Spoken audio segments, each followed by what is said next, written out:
Boxing is Life, la première sur YouTube. On va essayer de la faire durer le plus longtemps. C'est une émission de 6 heures. Et on a des invités de choix. Après avoir eu sur nos podcasts, on a eu Cyril Durand, Kevin Escanez, Akhenaton et Christophe Mendy. Là, ce soir, on a encore des invités de choix. On a pris un angle un peu particulier. On voulait parler de la détermination, du travail, de la vision. Réexpliquer dans ces temps un peu faciles où tout le monde croit que tout arrive en 2 secondes. Que vos parcours, messieurs, ça a été du labeur, des larmes et du sang. Du coup, on va présenter nos invités. Bonsoir, messieurs. Bonsoir. On est avec Bonsoir. Julien Diaz, qui est chef étoilé qui a le restaurant en saison. Restaurant de saison à Marseille. Et son sous-chef, Ilan Taichan, à qui on va donner le micro pour qu'il puisse dire bonsoir aussi. Bonsoir. Et on est avec aussi le boxeur pro Reda Khan. Bonsoir, Reda. Bonsoir. On va parler avec vous de ce parcours, là, tout ce qui a été compliqué pour vous.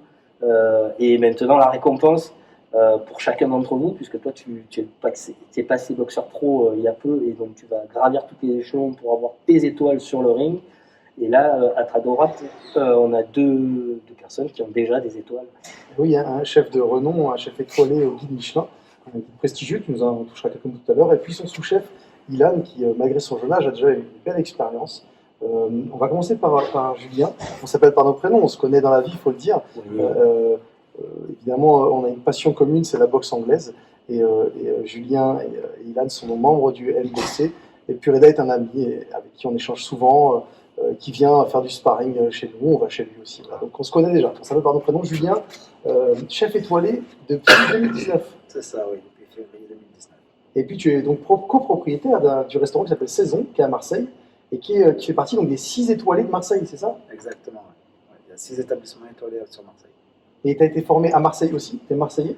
Oui, je suis Marseillais, né à Marseille, mes études à Marseille, lycée hôtelier à Marseille. Après, quand je suis sorti du lycée hôtelier, il n'y avait pas beaucoup de restaurants à cette époque-là étoilés. Donc j'ai fait mes gammes dans d'autres villes avant de revenir à la maison. C'était en quelle année que tu as fini tes études? Parce que ça a beaucoup changé, non, les restaurants à Marseille, depuis cette période-là. J'ai fait bac en 99. BTH, bac technologique hôtelier en 99. J'ai passé mon BTS en 2001, spécialisation art culinaire et art de la table. Ouais, ça va dans le pointu là. Et après, j'ai fait une année de mention complémentaire sommelier pour être assez complet. Donc ça s'est fini, je suis sorti du lycée hôtelier en 2002. Et tu as eu un parcours, donc tu es parti en Corse, tu as fait plusieurs restaurants en Corse. Oui, on a Évian, Londres. Évian, Londres, la Corse. J'ai fait de la formation aussi en Irak, qui a été pour moi, c'est 4 mois, mais qui étaient 4 mois qui ont assez bouleversé ma façon de voir le métier. C'était en quelle année? C'était il y a 13 ans, parce que j'ai eu un message il n'y a pas longtemps d'un collègue me disant ça fait 13 ans que tu étais en Irak, donc c'était on est en 2021. Et donc en Irak, la cuisine est réputée. Qu'est-ce que tu es parti faire là-bas? Parce que c'est pas une destination à laquelle on s'attend. Non, j'ai fait de la formation pour des cuisiniers locaux. En fait, tu as formé les locaux, d'accord. Ouais, sur une station pétrolière terrestre. Incroyable, une expérience extraordinaire. J'étais au Kurdistan, dans le nord de l'Irak, à côté de Mossoul. En ce moment, c'est à Erbil. D'accord. On ne savait pas, tu vois. Des nouvelles choses qu'on découvre. On n'a pas bossé. Oui, on a bossé. Vous l'avez dit, on n'a pas bossé. C'était la surprise. Et du coup, la première étoile, c'était en Corse. Voilà, donc j'ai été. Alors, je ne l'ai pas gagné. Je l'ai conservé pendant 3 ans à l'hôtel chez Charles, à Lugno en Balagne, donc dans le nord de la Corse, entre Calvi et Le Rousse. Et ensuite, donc Guillaume, qui est mon associé d'aujourd'hui, que j'ai rencontré quand j'ai fait ma mention de sommellerie à l'Épuisette, à Marseille, m'a dit ben voilà, si ça te dit de rentrer pour ouvrir un restaurant. Je me suis dit, quitter la Corse dans laquelle je venais de faire 12 ans, il fallait que ce soit pour mieux et surtout chez moi. Donc, quand il m'a proposé l'opportunité d'ouvrir un restaurant à Marseille, j'ai dit oui de suite. Donc, je suis rentré en hiver 2015 et on a ouvert en hiver 2017. Pour notre plus grand plaisir, j'ai eu l'opportunité avec mon associé Arthur de venir par 2 fois dans le restaurant et on s'est régalé. Donc, c'est vraiment une expérience culinaire incroyable. D'ailleurs, on nous a fait la surprise ce soir, les chefs ont cuisiné pour nous. Alors, malheureusement, pour vous qui voyez ça derrière l'écran, vous ne pourrez pas le goûter. On fera des petites vidéos pour vous montrer ça. Alors, on a vu ça dans un article, une phrase qui dit quand tu étais petit, tu voulais ou cuisinier ou berger. Oui. C'est vrai ça? Ouais, je voulais faire. J'avais vu la gloire de mon père, de Marcel Pagnol, Évidemment. et j'étais fan de la vie de Lily des Bellons. D'accord. Je rêvais d'être Lily des Bellons dans les collines avec mes chèvres, ramasser mes herbes, aller à la chasse. Et je voulais être berger. C'est énorme. Mais je pense que de berger à cuisinier, il y a peut-être qu'un pas, parce que du coup, il y a un amour de l'aliment, des choses bien faites. Hein. Quand tu élèves ton animal, peut-être que tu peux aller jusqu'au bout et le cuisiner. Peut-être que tu proposeras un jour un concept berger-cuisinier, où tu feras les deux. On viendra voir dans la bergerie, on pourra manger. Non, ça n'existe pas un truc comme ça. Moi, je suis chaud. Je travaille déjà avec des chèvres. Voilà, c'est ce que j'allais dire. Il y a déjà le troupeau apparemment. Maintenant qu'il y a une caméra qui filme tout ça, on peut voir qu'il a montré du doigt Ilan. Pauvre Ilan. Et Ilan, justement, toi qui es sous-chef donc dans le restaurant Saison avec Julien Diaz, vous vous êtes rencontrés encore dans un restaurant, les Puzettes. La première rencontre que j'ai fait avec le chef, c'était à l'Épuisette. Ouais. Même resto où tu as rencontré ton associé. Exactement. Donc c'est en spot marseillais quoi. C'est ça, c'était pour un repas pour les Restos du Cœur. Et c'est la première fois que j'ai rencontré et vu la cuisine du chef. Toi, tu as 24 ans, tu es passé donc par l'hôtel, la formation à Bonneville aussi. C'est ça, j'ai fait le même lycée hôtelier. Et tu as commencé, ensuite tu as suivi, tu as fait quoi déjà? Tu étais passé par les Puzettes, mais tu viens d'Orange. Hein. Nous, on a vu ton CV, voilà, tu as un gros parcours, raconte-nous vite fait un peu sortie d'école. Sortie d'école, j'ai voulu partir de Marseille pour faire d'autres restaurants étoilés. Donc j'ai pu faire Monaco, Nice, un peu sur la côte. Je suis monté sur Paris aussi. Et toujours revenu à Marseille. Donc à 24 ans, tu as un parcours déjà sûr, compliqué. On parle de détermination, de vision. À 24 ans, ça doit impressionner quand même autour. Ouais, tu pars un peu dans les quatre coins de la France. T'es pas influenceur? Ouais. Non, je suis pas influenceur. Pas encore. Tu restes pas d'aller à Dubaï à être influenceur? Non, toujours pas. Non. Mais, parce que ça implique quelque chose à 24 ans d'être dans une cuisine en permanence et de travailler à ce haut niveau d'exigence. C'est être éloigné de ses proches, famille, amis, sortir de sa zone de confort quand même. C'est ce qui a été dur au début, surtout à 24 ans, pas de Noël, pas d'anniversaire et toutes nos soirées à travailler. C'est là qu'on rejoint un peu la détermination de la boxe, des boxeurs et des boxeurs pros comme Reda. Parce que ça veut dire, c'est des choix aussi, Reda. Toi, après 34 combats, je crois, en amateur, tu es passé pro, tu as fait 9 ans que tu boxes. J'imagine de façon un peu moins. De façon, c'est pour montrer que j'ai pas bossé, c'est ça? Alors, Reda, garde ton micro ici. Sinon, là, tu le gardes ici. On va louper tes rires. Et Reda, il faut savoir qu'il rigole tout le temps. On se connaît depuis quelques années. On a même fait une formation ensemble au Krebs à Aix. En 2018. En 2018. Et il rigole tout le temps. Et donc, Reda, boxeur professionnel aujourd'hui. Tu as commencé la boxe tard, finalement. J'ai commencé, j'avais 20 ans.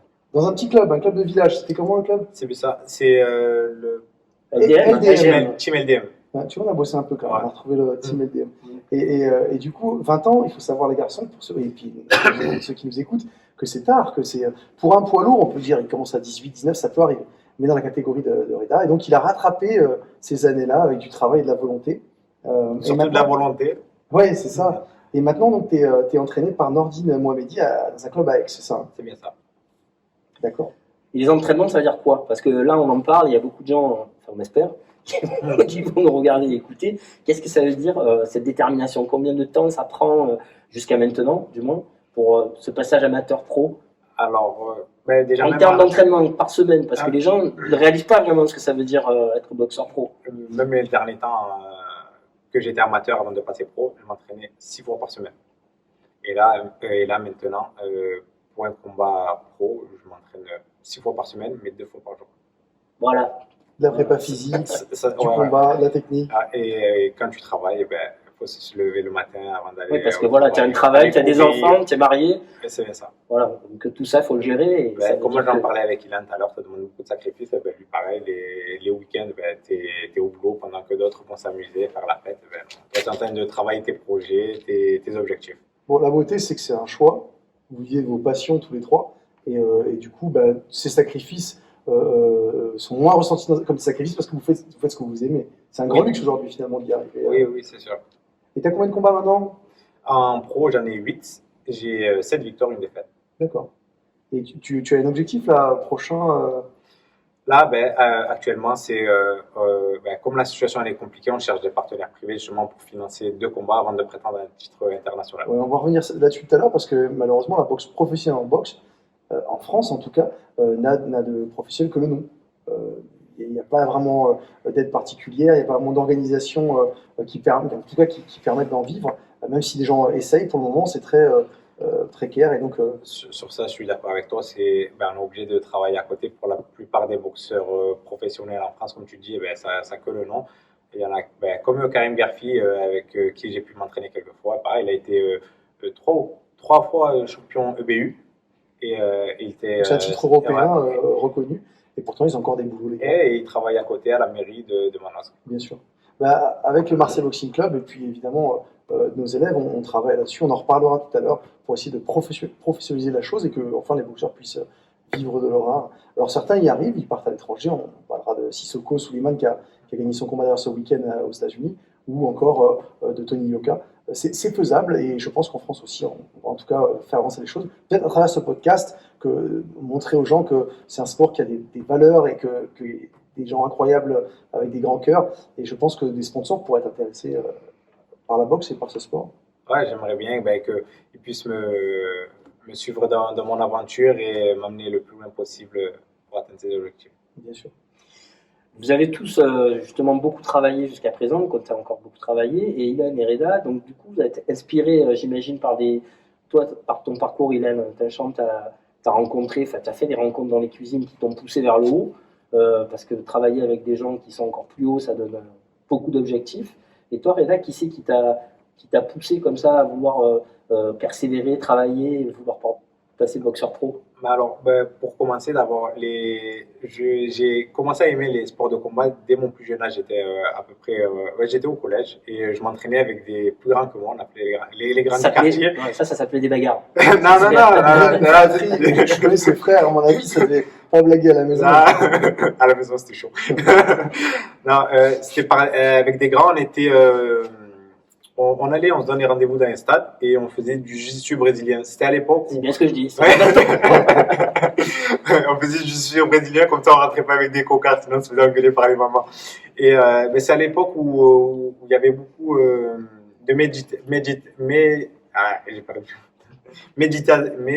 Qu'est-ce que tu veux nous dire, Reda? où c'était médiatisé. Médiatisé, voilà. Autour du MMA, il y avait Fedor, Mirko Cro Cop, tout ça. Et on était fascinés par ces combattants-là. Vous les connaissez, vous? Non. Non? Oui. Ouais, Oui, toi, tu connais, ouais. oui, moi aussi j'ai commencé à. Bon, moi c'était différent. Moi je voulais faire de la boxe, ma mère n'a jamais voulu. Elle m'a dit que j'allais rentrer avec le nez cassé, elle ne voulait pas que j'ai le nez cassé. Finalement j'ai fait du rugby, donc j'ai cassé deux genoux, un doigt. C'est beaucoup plus facile de blessure. Je ne sais pas si elle a gagné au change, parce que finalement j'ai quand même fini à l'hôpital.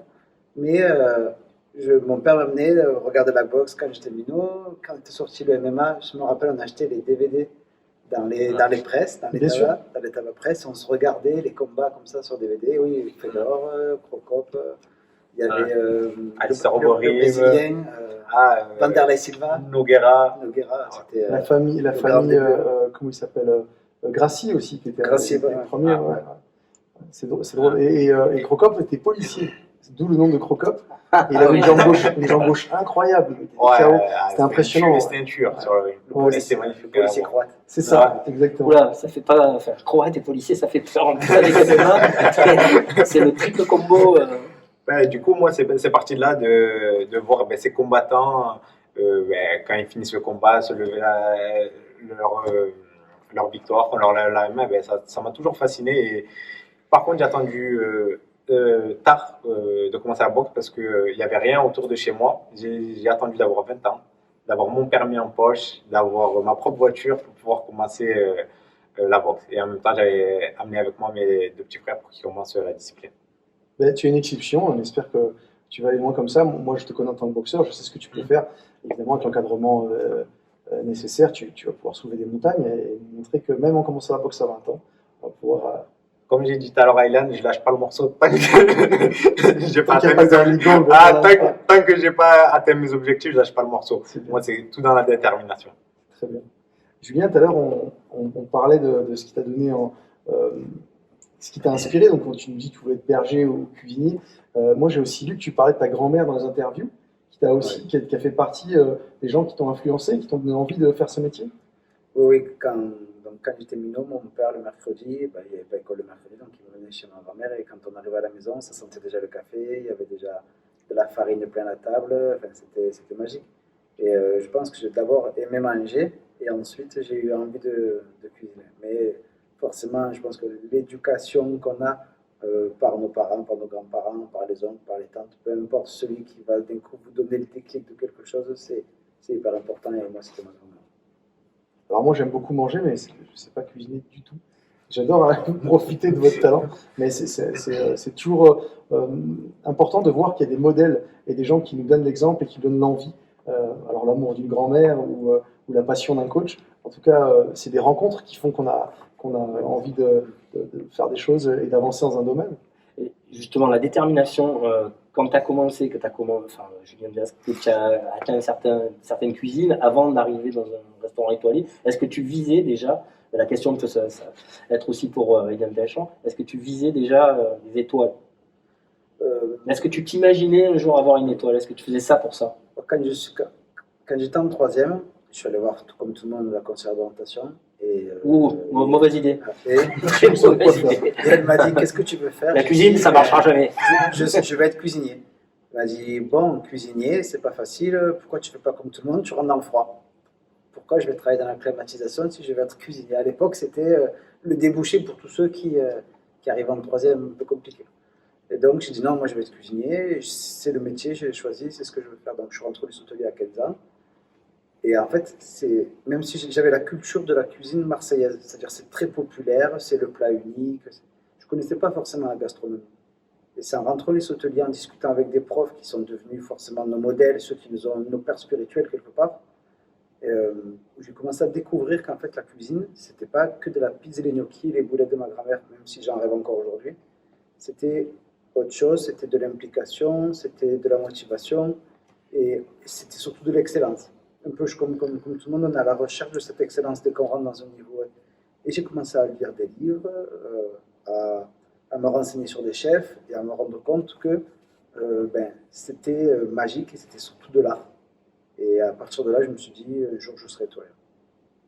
Donc c'était une décision et tu as réussi à atteindre cet objectif. Est-ce que maintenant, tu as envie, une fois qu'on a une première étoile Michelin, d'aller chercher la deuxième?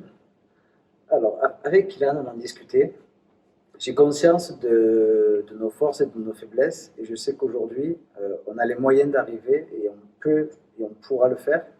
Mais on a encore quelques petits sacrifices, quelques petites modifications à faire avant de se lancer complètement dans le projet. Je suis conscient qu'il me manque encore un ou deux ingrédients. Quand tu parles de sacrifice, donc vous avez déjà atteint un niveau de sacrifice que je n'irai jamais. Je ne me l'imposerai jamais. Mais du coup, ça veut dire quoi pour... c'est encore quel niveau? Les petits ingrédients qui manqueraient. Ça demande forcément encore plus de temps. Ouais. Ça va demander aussi des moyens financiers. Nous, aujourd'hui, avec mon associé, on est en fonds propres tous les deux, donc on n'a pas de financier, le restaurant est à nous. Comment s'appelle ton associé? Guillaume Bonneau. Je l'ai rencontré, c'est un mec en or aussi. Tout ce qui rentre, c'est pour nous, mais tout ce qui sort, c'est aussi de nous. Bien sûr. Et donc, quand on se lance dans un investissement comme ça, pour aller chercher une deuxième étoile qui est quand même pas anodin, c'est quand même beaucoup d'implications. Quand on voit qu'il n'y a que 6 restaurants étoilés sur Marseille, on a oublié de le rappeler. Donc il y a 2-3 étoiles, mais il y a plus de 2 étoiles. Arriver à avoir une deuxième étoile, c'est quand même quelque chose de grandiose. Bien sûr. Donc on sait que c'est pas facile et donc il va falloir forcément s'impliquer encore plus au niveau du temps et aussi au niveau financier. On reviendra après sur la rentabilité d'un restaurant étoilé, parce que c'est pas du tout ce que les gens imaginent. C'est tellement de travail, il faut tellement de gens derrière, les ingrédients ne sont pas les mêmes que dans une brasserie traditionnelle. Et donc évidemment, c'est pas facile d'allier ce niveau d'excellence avec un prix qui permet d'en vivre convenablement. Ouais. Donc nous, on a essayé quand même de faire attention, c'est-à-dire que le midi, on arrive à proposer un repas étoilé à 29 €, entrée, plat, dessert. Incroyable. On s'est dit que la gastronomie, ça a une image élitiste et qu'à un moment donné, c'est bien de se rendre compte qu'on peut aussi la porter à tout le monde. Un jour, un midi, on a discuté avec Ilan, est arrivé un jeune couple, il devait avoir 18 ans, et ce gamin qui payait peut-être ce premier restaurant à sa copine, il se payait un restaurant étoilé à 29 €. On s'est dit, ça, c'est magique. Ça fait partie de la chose de pourquoi aujourd'hui, on passe tant d'heures et loin de nos familles et avec finalement notre deuxième famille et au restaurant, c'est pour ça, c'est pour ce résultat-là.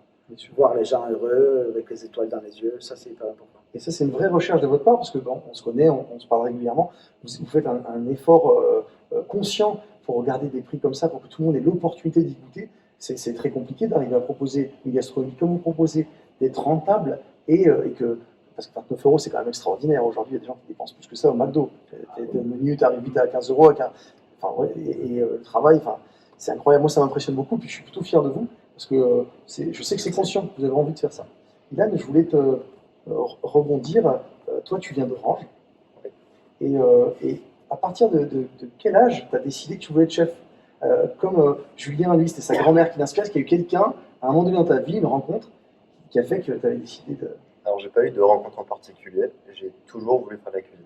C'est-à-dire que même pendant les repas de famille, j'étais dans la cuisine. J'ai de la famille qui fait comme de la restauration. J'ai toujours voulu être dans les pâtes des cuisiniers. Et c'est comme ça que ça a commencé, quoi. Et après, j'ai été au collège. On m'a dit, j'étais un peu en échec scolaire. On m'a dit, Ilan, si tu veux aller au lycée hôtelier, il va falloir plus travailler. Ça t'a motivé. Et c'est à partir de là où j'ai eu c'est là à partir de là où la détermination est arrivée, quoi. Je savais quoi faire de ma vie et c'est à ce moment-là que la cuisine était évidente, quoi. 24 ans, sous-chef d'un restaurant étoilé. Ça en dit long sur Julien et son état d'esprit parce que c'est donner une opportunité à un jeune homme, un gamin dans le métier, on est d'accord. Complet. À 24 ans, les gens épluchent encore des légumes, non? Je ne sais pas comment ça, ils sont encore commis en général. Et donc, évidemment, tu t'es remué, tu as allé chercher une expérience, et puis tu es tombé sur un chef qui a pas fait attention à ton âge et t'a donné ta chance. C'est ça.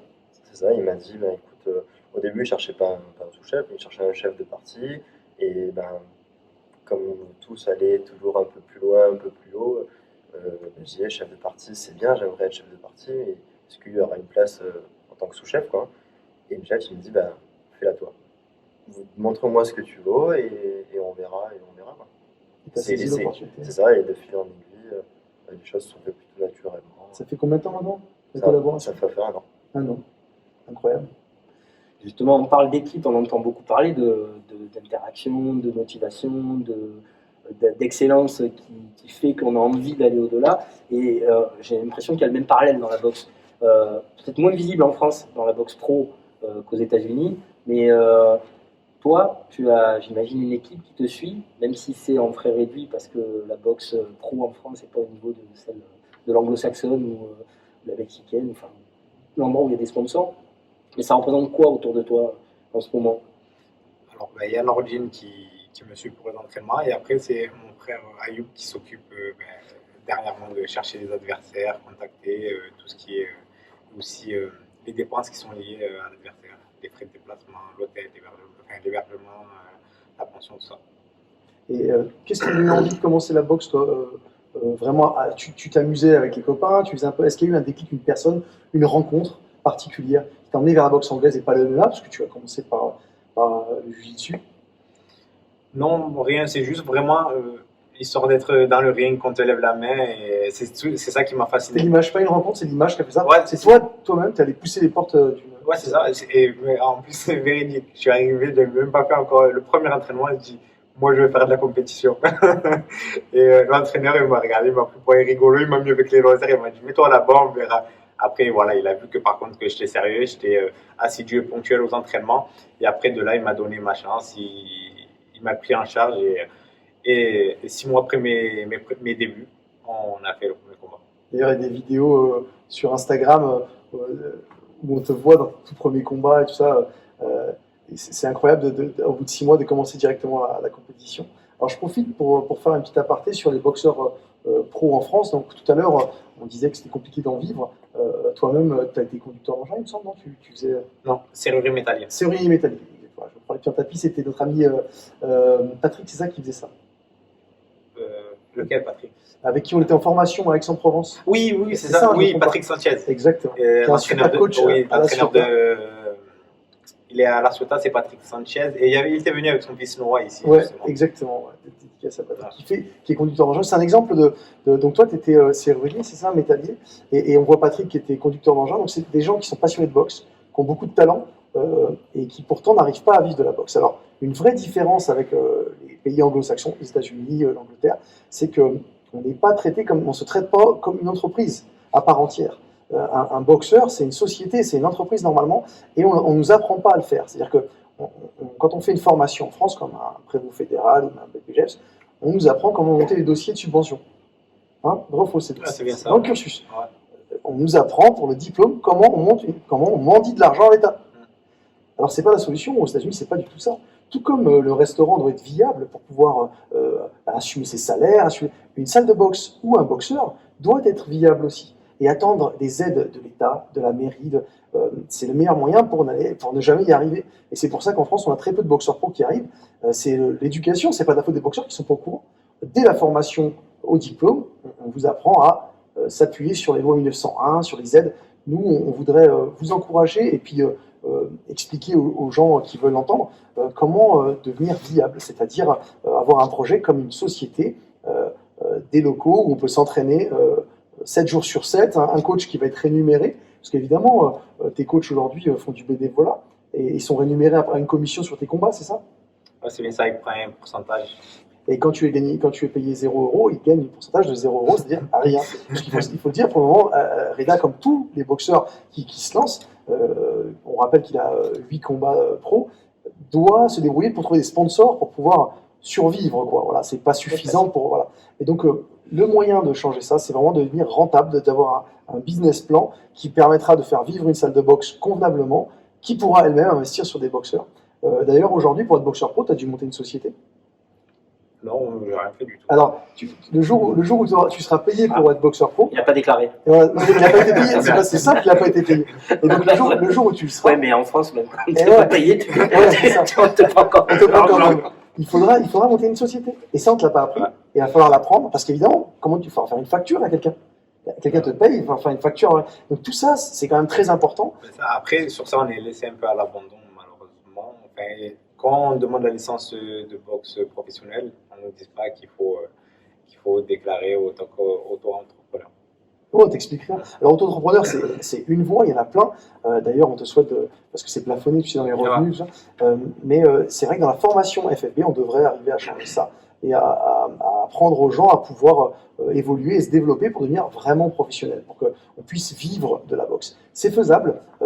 Des gens motivés, déterminés, il y en a plein en France, des gens qui ont du talent. Et puis, des spectateurs, des téléspectateurs, il y en a plein aussi. Simplement, il faut leur donner l'opportunité de découvrir ce sport magnifique. Et on pense qu'à travers des podcasts, il y en a plein, des émissions, des Instagram, des chaînes YouTube, il y en a beaucoup aussi. On va pouvoir faire découvrir ce sport à plein de gens qui ne le connaissaient pas avant. Avec mon associé Arthur au sein du MBC, du Marseille Boxing Club, on a une clientèle qui n'avait jamais pratiqué de boxe avant aussi, à 90%, et on sait qu'il y a un intérêt. Maintenant, ils regardent des combats. J'ai posé une question sur Instagram, on peut dire oui, non, vous savez, et beaucoup de gens n'avaient jamais même vu un combat de boxe. Alors, en vrai, encore moins. On a Yann, donc, qui présente l'émission avec moi, qui va lancer un événement un peu particulier. Je laisse un peu vous expliquer en quelques mots. On va pas parler forcément de ça, mais bon, ça s'appellera le ring, ça va se passer cet été. On ne dit pas le Non, lieu.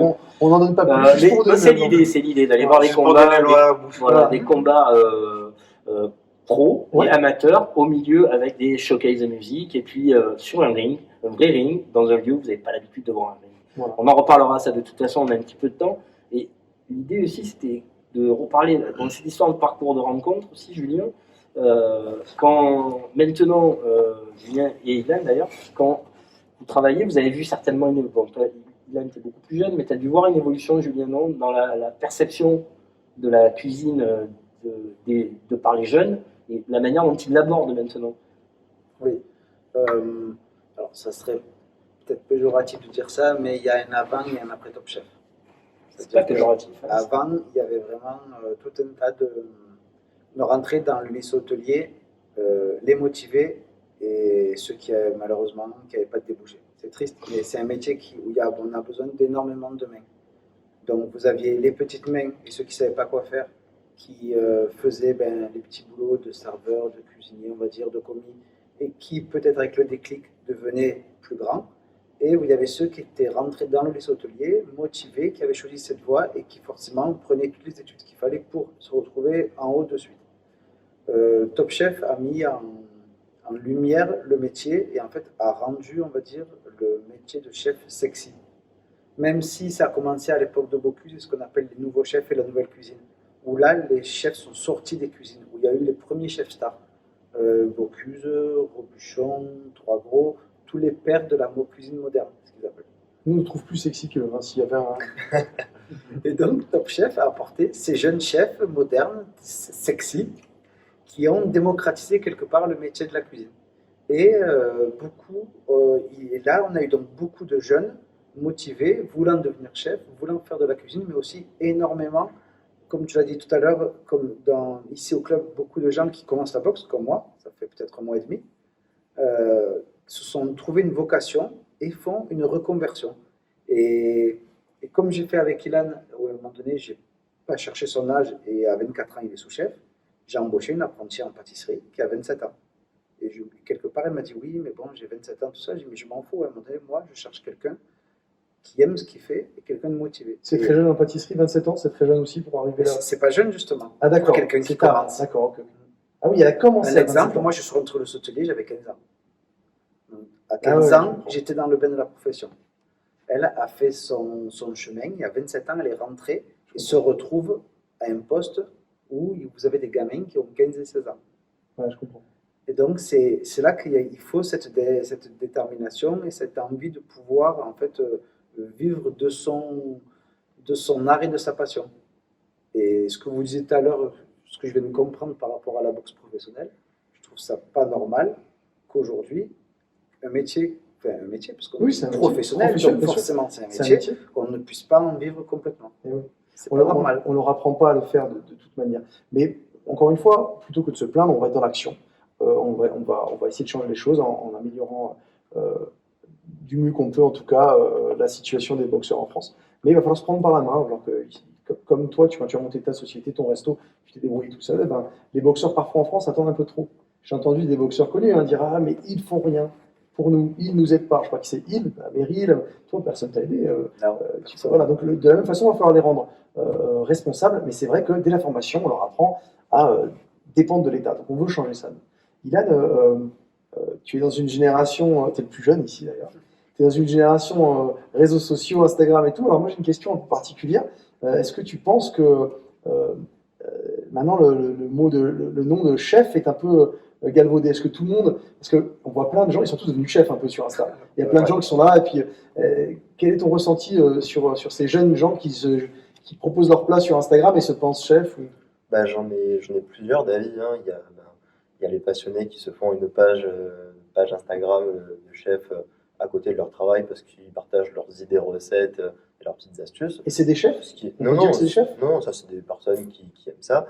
Et après, il y a d'autres personnes qui surfent un peu sur cette notoriété, qui font ça à plein temps et qui n'ont pas forcément prouvé ou passé par la case de restaurant étoilé ou non, mais en ayant travaillé dans une cuisine midi et soir avec un chef en continu, parce que c'est quand même ça aussi le métier, c'est faire manger, faire plaisir, mais c'est aussi la régularité et d'être présent et performant midi et soir, quoi. Donc dire que ce n'est pas des chefs, non, je ne peux pas dire ça, mais en tout cas, pour nous, dans le métier comme on le fait, on ont moins de valeur à nos yeux, quoi. Je comprends. Mais du coup, Je voulais revenir parce que par rapport à ce qu'a dit Reda tout à l'heure, Ilan a bien dit à un moment donné, vous avez celui qui se dit chef et qui fait de jolis plats sur Instagram, et vous avez celui qui est chef et qui est 6 sur 7 dans sa cuisine, Ouais, avec une brigade, avec un service midi et soir, avec une pression, avec une certaine ambiance de chaleur et la pression du client et tout ce qu'il y a. Et vous avez le boxeur. Vous avez celui qui dit moi je suis boxeur, je fais de la boxe et puis je m'entraîne 2 fois par semaine. Et vous avez le boxeur qui 2 fois par s'entraîne jour. 2 fois par jour. Ah, oui, 6 sur Non, on 7. parlait pas de toi. on parlait pas de toi. Donc, et à un moment donné, il y a des gamins qui vont dire non, mais moi je suis un boxeur avec 2 entraînements de semaine. Et là, vous avez un boxeur Bien sûr. avec 14 entraînements de semaine. Non, tu as raison. Ouais, On à un voit moment des donné, gens dans leur c'est garage pas le avec même un travail, exactement. C'est pas le même travail. Non, il y en a pas, je comprends. C'est vrai que j'avais pas pensé à ça. Être en cuisine, comme tu le dis, et connaître la pression et tout. Le gars qui est sur Instagram, qui fait ses petits plats, alors, quand bien même il serait talentueux, il sait pas. Bah, il les poste quand il veut, il les fait quand il veut. Oui. Il n'a pas de souci de rentabilité, il n'a pas d'horaire à respecter. Mais après, c'est autre chose. On n'est pas là pour évidemment critiquer cette partie-là. Ouais, C'est juste pour dissocier les choses comme nous. faut comprendre. Dans ce club, à Marseille Boxing Club, voilà, tu peux avoir Reda, moi qui ai commencé la boxe il y a que 4 ans, 3 ans, et côtoyer des gens qui s'entraînent avec des objectifs clairs, comme le tien, et pour autant avoir des amateurs autour. Et ça pousse, ça pousse tout le monde vers le haut, finalement. J'imagine que toi aussi, maintenant, d'être dans une salle, de venir t'entraîner aussi ici des fois, ça doit te changer en fait, du milieu de la boxe que tu as connu avant. Changer dans quel sens? Ta vision des boxeurs amateurs ou de ce qu'on peut faire dans une salle de boxe avec des amateurs. Ah, c'est sûr. Après, avec l'expérience, comme je disais, tu commences à avoir un point de vue différent. Mais après, je pense que c'est De devenir t'entraîner. Ce qui veut dire, c'est une salle de quartier, comme tu as pu en connaître plein, à Herbel, chez les copains, ou chez Kaiser, plein. Et puis venir ici, où il y a un mélange qui n'existe pas dans les autres salles pour le moment. Est-ce que ça t'a donné une vision différente de la boxe? Tu te dis, tiens, il y a des opportunités, le sport évolue. le sport évolue. Après, sur Pertu aussi, je donne des cours de boxe. Et ce qui est top, c'est que il n'y a pas beaucoup de gens issus des quartiers. Au contraire, c'est que des gens, le chef d'entreprise, l'écolier, la mère au foyer. C'est vraiment, ça commence vraiment à changer et à être diversifié, ce milieu-là. Et bien parce que tu es à Pertuis, du coup, c'est pas la même échelle que Marseille ou que Lyon ou que Paris. Du coup, la clientèle que tu vas avoir là-bas est différente. C'est dû au lieu aussi, non? Ouais, peut-être. Après, oui, c'est vrai que je me suis entraîné dans le quartier nord de Marseille. C'est vrai que c'est pas le même public. Est-ce que tu vois ton public de Pertuis aller s'entraîner dans le quartier nord de Marseille? Non, jamais. Tu vois. Donc on pense que les salles de Pertuis ou le Marseille Boxing Club, des salles qui sont dans des lieux différents, alors, sachant que nous on est en plein cœur des quartiers nord quand même, mais c'est juste l'accueil qui est différent, on est professionnel, c'est notre métier. Les autres sont en association, ils ont un métier la journée, ils rendent service, c'est très différent. Après, c'est vrai, ce qui change, c'est, moi je pense aussi, c'est l'entraîneur qui donne le cadre de comment ça va se passer dans sa salle. Complètement, tu as raison. Et là, t'entraînes toujours à Pertuis donc? Oui, là par contre, c'est moi qui donne les cours. Ouais, sur Pertuis, avec un collègue, on donne 5 cours par semaine.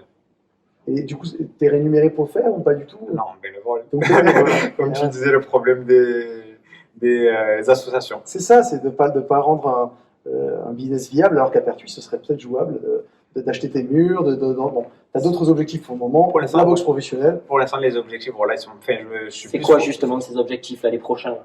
C'est vraiment concret là. Mes objectifs personnels ou pour de boxeur? Boxeur, moi, c'est prétendre à un titre international. Voilà, on y est. On a contacté dans la détermination. On a envoyé un petit email avec la WC, j'ai mis Reda en copie, et on est en train de regarder, de se renseigner pour des titres. Donc l'idée c'est de prendre une ceinture méditerranéenne, francophone, c'est ça, hein? Ouais, c'est bien ça. Et puis aller chercher un titre européen, puis mondial. Il a dit international. Mondial, c'est international. C'est possible. Tu sais, Reda, il faut le rêver avant de pouvoir l'atteindre. Et tu n'oses même pas le rêver.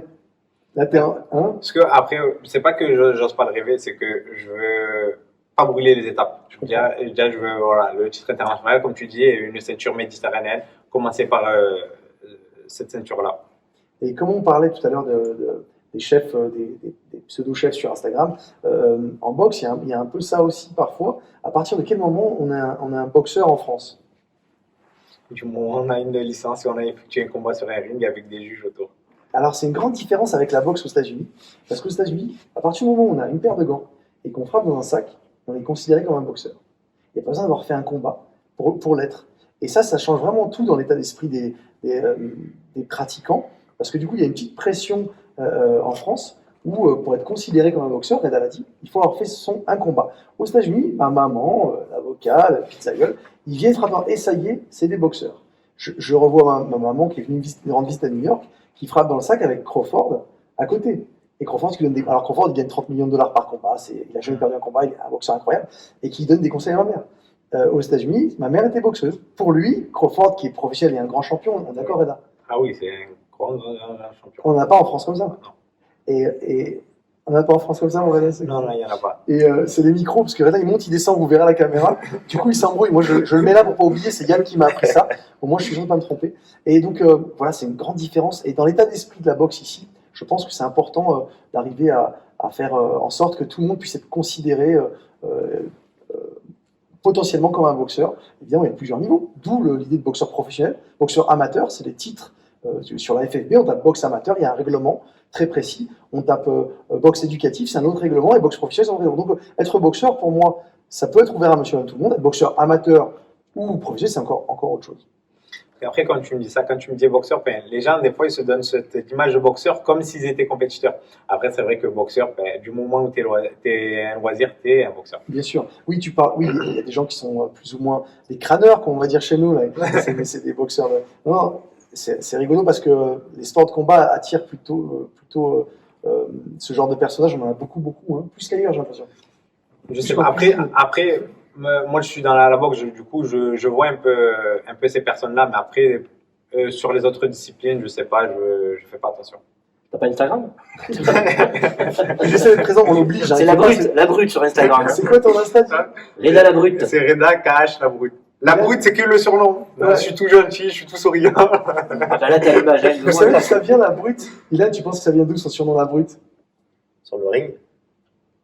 T'as une idée, Yann? Tu m'en avais parlé, mais. Ah, je t'avais déjà dit. T'as une idée? Tu penses à quelque chose? Pourquoi la brute? C'est son surnom. Julien? Peut-être qu'il est sauvage. Et alors, c'est un bourrin. Ça n'a rien à voir avec la boxe. Et maladroit. C'est un bourrin. Je me trompe pas? Non, alors, c'est un surnom que me donnaient ma mère et mes frères. C'est qu'en gros, je manquais de tact, j'étais C'est ça. toujours impatient. Et ce surnom-là, je l'avais bien avant de commencer la boxe. Bien avant la boxe. Voilà.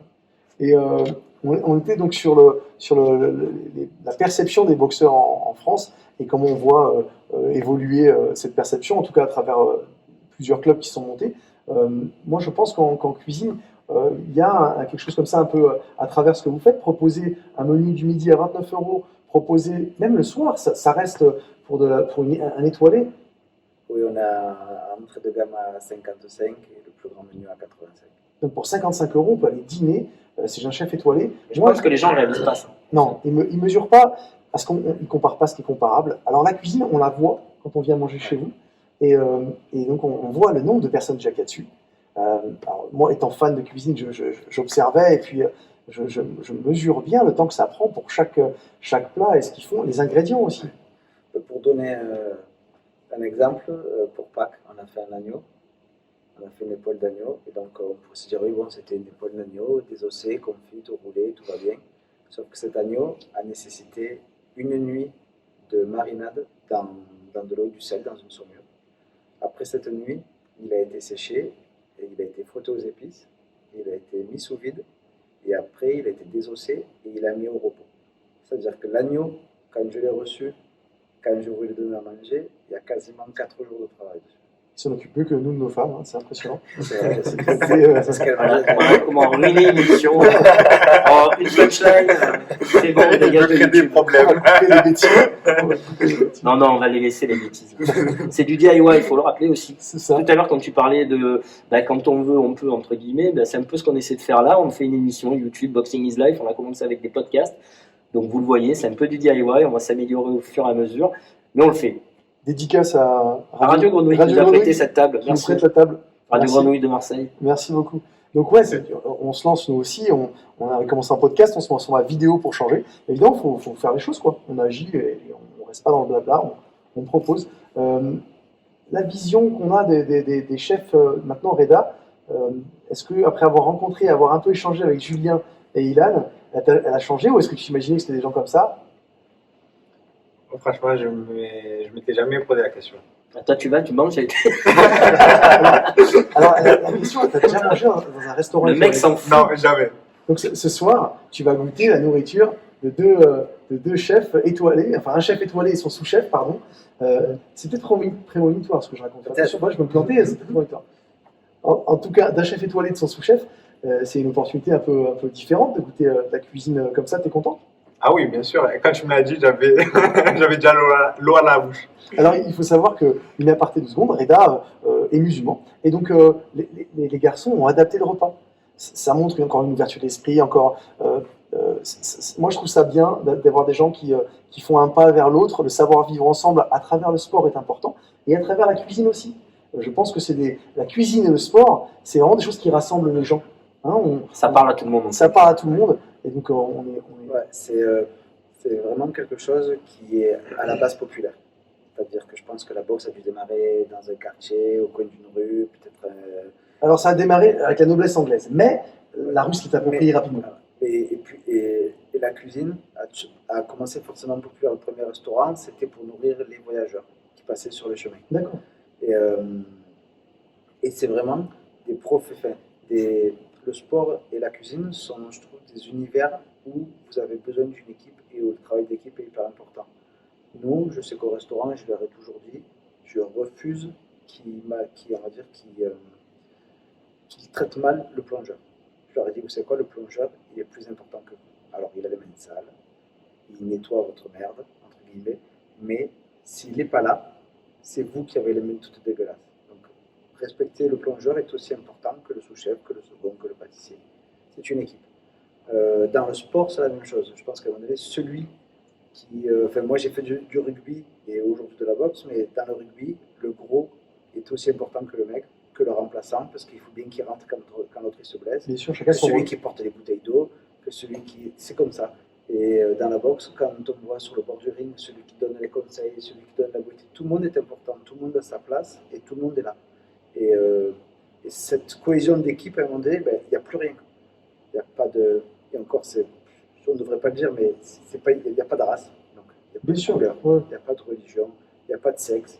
Et c'est l'équipe, et l'équipe, elle est à la base du projet et du résultat. Et là, il n'y a plus rien. Bien sûr. Donc, à un moment donné, quand tu nous as dit oui, ce soir, on reçoit un boxeur, Reda, il est musulman, tout ça, on m'a dit, nous, pas de problème, c'est juste normal et logique de pouvoir s'adapter et de le faire ensemble. C'est normal. Mais on trouve ça normal à Kian aussi, c'est notre état d'esprit. Malheureusement, en France, en ce moment, il y a des tensions. En tout cas, les gens essaient de créer des tensions.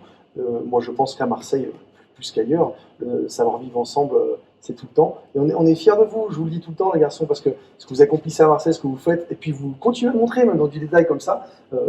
Reda, qui est le garçon le plus gentil de la planète, qui avait peur de gêner, qui avait peur... Voilà, et il était capable de manger que la salade sur le bord de l'assiette, hein, sur le compte de gêne. Et donc, c'est génial que vous ayez fait ce pas vers lui, et ça a donné du coup l'opportunité de goûter une cuisine un peu exceptionnelle, quoi. Du coup, vous, les garçons, vous avez déjà rencontré avant un boxeur professionnel? Comme ça, en discutant, non. Ilan, Moi, j'ai eu la chance ici, au sein du club, ouais. au sein du club, à avoir une intervention. Qui Sinon, tu as vu, tu peux nous le dire, hein. Nordine Oubali, champion du monde WBC. Tu as fait ta petite photo avec la ceinture. C'est ça, j'ai Ouais. eu la chance de faire ça. Et sinon, avant le MBC, non, j'ai. Donc c'est quelque chose de rare de rencontrer un boxeur professionnel où ça reste des choses qu'on n'a pas l'opportunité tout le temps. Je profite pour dire que Nordine Oubali va remettre son titre en jeu contre Neito Donner. C'est quoi Je pense que c'est à la fin du mois. à la fin du mois, il me semble le 25 mai ou 29 mai. On vous mettra le lien sur Instagram, vous regarderez. C'est le seul français champion du monde WBC en ce moment. Et il est exceptionnel. S'il arrive à passer ce cap, et on y croit, il va ensuite aller combattre contre un japonais redoutable dont il a déjà battu le petit frère. C'est vraiment un Il prend français. toute ta à suivre. famille, quoi. Ouais, c'est ça. Vraiment toute la Comme famille. à l'école, quoi. Je te prends toi, toute ta famille. C'est ça.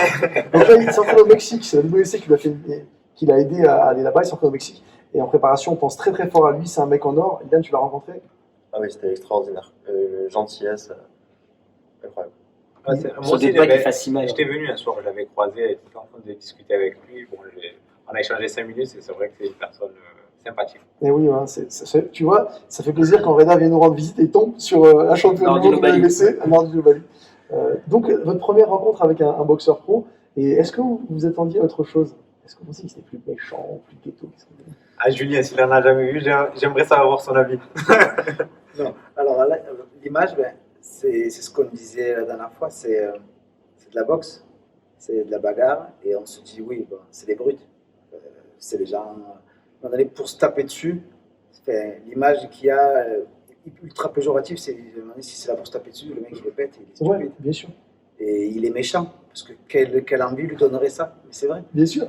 Alors qu'en fait, pas du tout, on se rend compte que le noble art, c'est pas pour rien, et que c'est un sport qui est ultra intelligent, qui demande beaucoup de finesse et beaucoup de technique, beaucoup de passion. Et en fait, on se rend compte que les boxeurs sont souvent des gens beaucoup plus simples, beaucoup plus abordables que certains autres professionnels sportifs. Alors, Vraiment. Julien, il le sait parce que maintenant je le vois galérer au speedbag. Il s'y frotte, maintenant il connaît tous vos ateliers. Hein. Dans son corps, il ressent la difficulté. Oui, ça c'est sûr qu'à 39 ans, pas 40. On respecte, on respecte. Et quand l'émission va passer, tu auras 40 ans. Ouais, c'est possible. Ça fait mal au genou.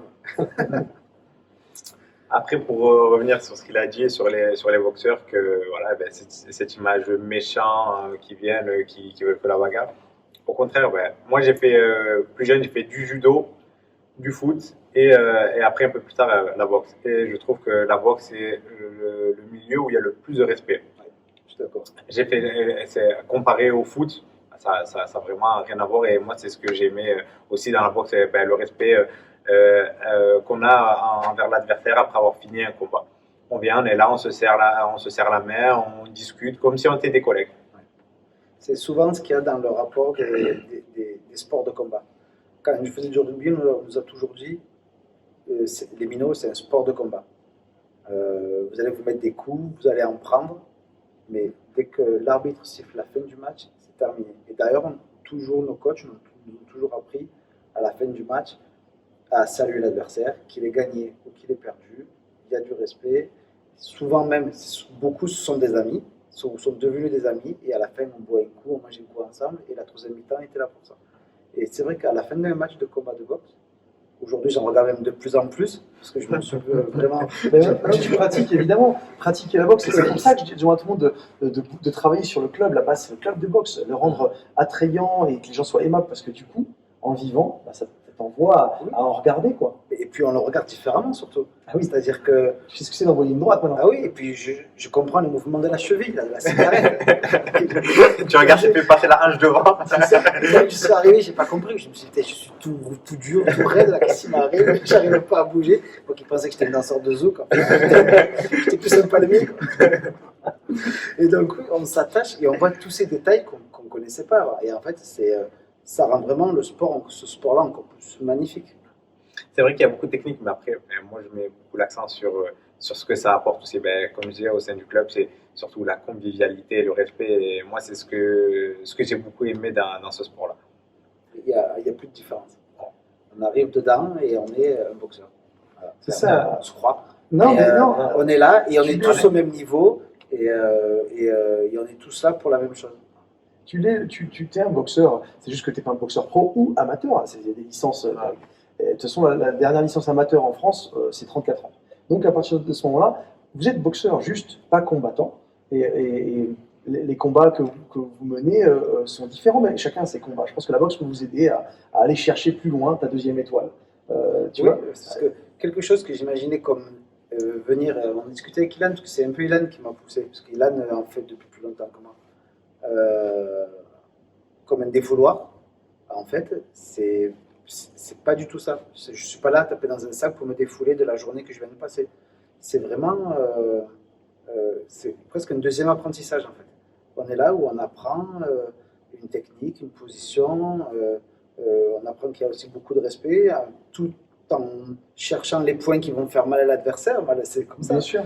Mais on est là, on tourne, on discute, on rencontre des gens et en fait on sympathise énormément. Vraiment. Mais oui, c'est un sport qui emmène à se faire des copains. Et encore, quand on pourra commencer les sparring et que vous goûterez un petit peu, je vous obligerai un petit peu à goûter à ça. Même si je mettrai la créda, vous allez être très gentil, il fera les esquives, il fera la défense. La brute. Ouais, c'est ça. Il faudra croire que. Et vous verrez qu'on a encore plus, ça rapproche les gens avec qui on transpire. Et je vais donner le micro à Ilan, parce qu'Ilan en fait depuis plus longtemps que moi et il ne parle pas beaucoup depuis tout à l'heure. Ouais, Ilan, j'avais une question. Après, tu préciseras, Julien. Donc évidemment, on traverse une période un peu compliquée, une période où les restaurants étaient fermés très longtemps. Et moi, j'ai cru comprendre que pendant la fermeture du restaurant, il y avait séance de boxe dans la cuisine. Oui, j'ai acheté les pâtes d'ours et avec le chef, on a écarté toutes les tables au milieu de la salle. Et avec les cours que j'ai pu avoir au MBC et la méthode, c'est comme ça qu'on a un peu commencé la boxe avec le chef. Donc, pendant que le MBC est fermé, en cuisine, ça cognait. C'est ça. La motivation. Donc là, Régulièrement, d'ailleurs, vous arriviez chaque semaine, c'est ça on réussissait à le faire 2 fois par semaine. Et à ce moment-là, il n'y avait plus de chef et sous-chef. Et Il y avait de la vengeance. Et on s'est amusé et c'est comme ça que c'est venu. Quoi. C'est génial, donc le partage, voilà, on t'a donné le bâton, puis tu le transmets et ça continue comme ça. C'est ça. Le chef en avait envie, moi ça me faisait plaisir et ça me permettait aussi de pratiquer parce que j'adore ça et c'est comme ça qu'on en est venu là. Quoi. Et donc Julien, vite fait, parce qu'on veut parler de choses positives, aller de l'avant, tout ça. Puis on veut manger surtout. On Non, veut mais- surtout manger là. Je voudrais quand même que Il y en a qui nous regardent de travers quand tu parles de manger. On a Arthur Béranger, qu'on voit pas à la caméra, mon associé, qui est là. Et Qui est allongé. Je voudrais quand même que vite fait, tu nous parles de cette situation et la difficulté que c'est pour les restaurateurs. Vous avez traversé peut-être les moments les plus durs que tu as connus pour le moment ou- Ouais, moi, j'avais jamais vu ça. J'avais jamais vu, à un moment donné, une période où on vous interdit de travailler. C'est pas que vous fermez parce que vous n'êtes pas bon, ou vous n'êtes pas placé où il faut, ou vous n'avez pas de clients, vous êtes fermé parce que vous n'avez pas le choix. Nous, on a fermé à un moment donné où on était plein. Et beaucoup de personnes, enfin, on est tous dans le même cas, Bien sûr. et pas forcément non plus que les restaurateurs. Vous avez tous les commerçants qui ont fermé, Bien vous, sûr, vous avez ça, le sport, fermé, bien sûr. et, sauf que vous fermez, mais vous avez toujours vos charges, vous avez toujours vos impératifs, vous avez votre personnel, il faut quand même pas l'oublier, il faut s'en occuper. Bien sûr. Et les aides ne couvrent pas les frais.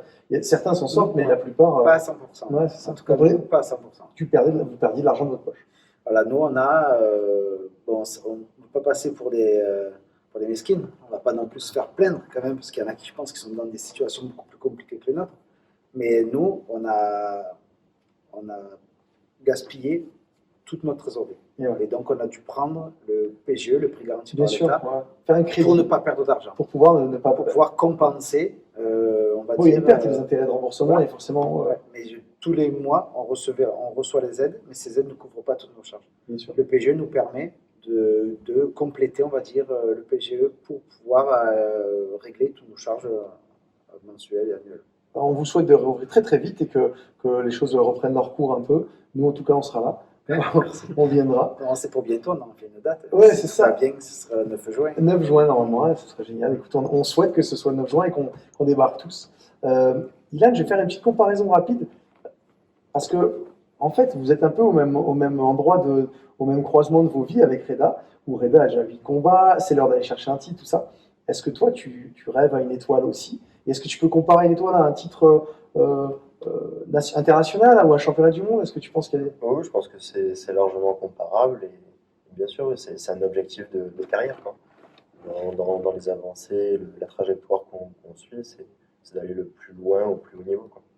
Alors, tu pourrais ne pas avoir d'envie d'aller chercher une étoile. Peut-être que la difficulté, et ce que tu vois, Julien et son associé, toutes les montagnes qu'ils ont dû franchir, peut-être ça aurait pu te dire, non, bah, laisse tomber. Pour moi, non, au contraire, ça t'a motivé de les voir aller chercher leur étoile. Tu vois. Ouais, moi, ça me motive et c'est ce qui me motive depuis le début, hein, c'est d'aller toucher cette excellence, quoi. Reda, du coup, le parallèle entre une étoile Michelin et un titre championnat du monde, tu conçois que c'est très proche, tu vois? Oui, oui, bien sûr. Après, voilà, comment on en a parlé juste avant de commencer l'émission, ça demande des sacrifices, une hygiène de vie. Et du coup, c'est vrai que ça va être difficile, mais ça sera encore plus satisfaisant. Nous, on croit en vous, les garçons, on vous connaît. Et puis surtout, je sais que vous êtes entouré de gens bienveillants. Comme Ilan a la chance de rencontrer Julien, tu as ton coach Nordine qui croit en toi aussi, qui t'aide beaucoup. Et vous donnez les moyens aussi, les garçons. J'ai l'impression que vous n'attendez pas forcément de Julien ou de Nordine qui vous donnent tout pré-machin. En tout cas, ils vous mettent le pied à l'étrier, puis ensuite vous prenez des initiatives et créez votre propre avenir. Après, c'est comme dans tout. Je pense que même pour Ilan, même s'il y a Julien qui est derrière lui, il ne peut pas faire le travail à sa place. Il faut que ça soit. Il lui montre le chemin, mais c'est à lui qu'il vous faut d'aller chercher qu'il la ceinture, les marche. garçons. Donc on espère dans les années à venir vous recevoir à nouveau en tant que champion du monde et N'oublie pas. étoile Michelin. Ouais, c'est ça, ils ne pourront plus en parler. Ah, j'oublie personne. On espère, non, mais ce serait génial quand même dans quelques années de vous avoir Julien avec sa deuxième étoile, toi avec ta ceinture et toi avec une étoile. C'est quelque chose de très envisageable. Nous, on vous connaît, on le sait. Évidemment, c'est très dur, très très dur.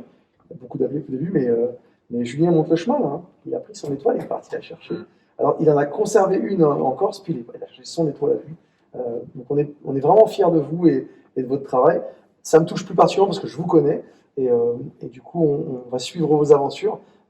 Saison sur Instagram, c'est C'est restaurant-saison. restaurant-saison. Donc, c'est à Marseille. Dans le 6e. Et réouverture en juin. 9 juin. 9 juin. Reda, ton prochain combat n'est pas encore, la date de ton prochain combat n'est pas encore fixée, Non, pas encore.